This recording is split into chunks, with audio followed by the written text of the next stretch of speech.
Isang araw, yung nag-away kami, dalawa. Andito si Lola. Ay, sinabi ko lahat ng galit ko talaga. Ayaw niya ang pag-cellphone. Tapos pagkausap yung asawa ko, anak ko, tatanong niya sino yan. Patayin mo yung phone mo, sabi niya. Pinapapatay niya yung cellphone. Sinabi ko kay Lola. Sabi ko doon nga ako sa nag-alaga ako kay Lola, doon sa biyanan mo, walang bawal ang cellphone. 3 pa ang internet na ginagamit ko. Tapos ngayon, sabi ko, babawalan mo ako. Sinusunod ko na nga ako yung gusto mo eh. Pero sa gabi, oras ko naman din yun. Kahit gabi, gagalit siya. Tulog ka na talaga kanina ngayon. Ngayon lang sabi niya.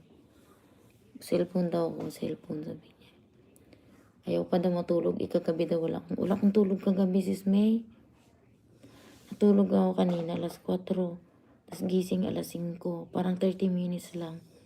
Tapos gising ulit ako alas 7. Tapos yun na, hindi na ako nakatulog hanggang ngayon. Salbahe yan, alaga ko.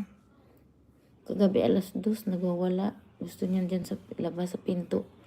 Ay hindi magising si Lola kasi nakainom ng pampatulog. Hindi niya alam.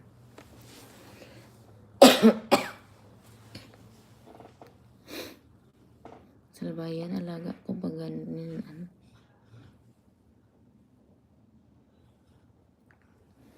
Lapit na mag 1 hour. Thank you sis May sa iyong patambay ha.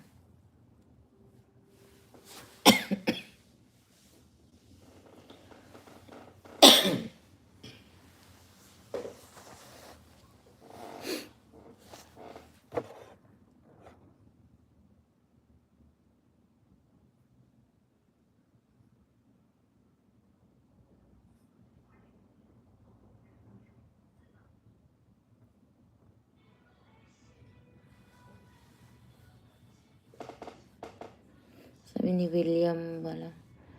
You look beautiful today.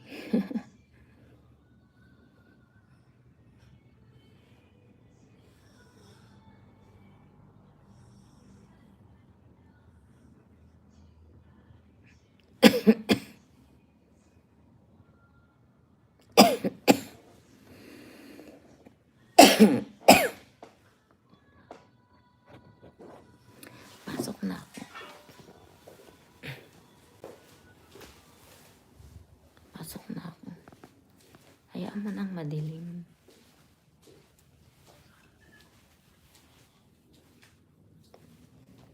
Nakanganga yung alaga ko. Agad, diba?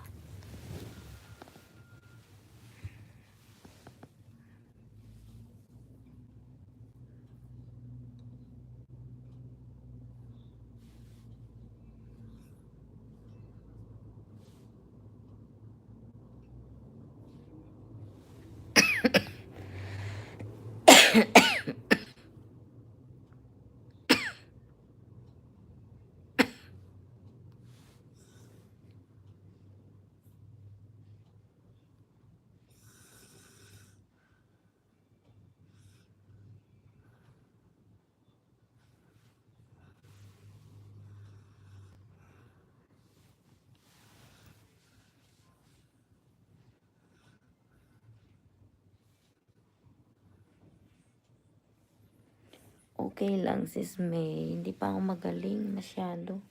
Ang kati pa ng lalamunan ko.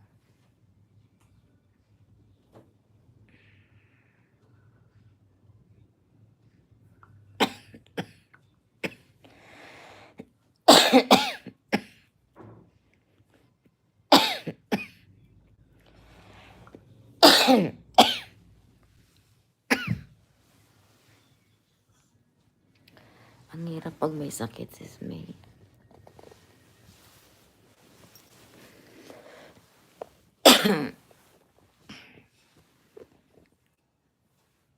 Tingnan mo yung camera namin. Umiikot, oh.